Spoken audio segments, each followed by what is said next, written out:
టమాటా నారుని దఫదఫాలుగా నాటుకున్నట్లయితే పంట కోత కూడా వివిధ దశలలో వచ్చి మార్కెట్లో ధరలు ఆటుపోట్లని కూడా తట్టుకునే విధంగా ఉంటుంది. సాధారణంగా వర్షాకాలం ఖరీఫ్ పంటగా అయితే జూన్, జూలైలో, శీతాకాలం పంటగా అయితే అక్టోబర్, నవంబర్ మాసాలలో, వేసవి పంటగా అయితే జనవరి, ఫిబ్రవరి మాసాలలో మొక్కలను నాటుకోవాలి.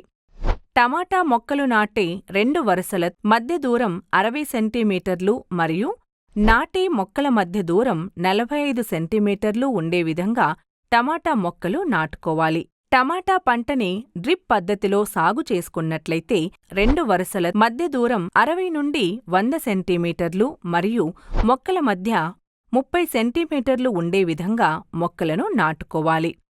ఈ విధంగా నాటుకున్నట్లయితే ఎకరాకి 7,000 నుండి 8,000 మొక్కల వరకు నాటుకునే వీలుంటుంది.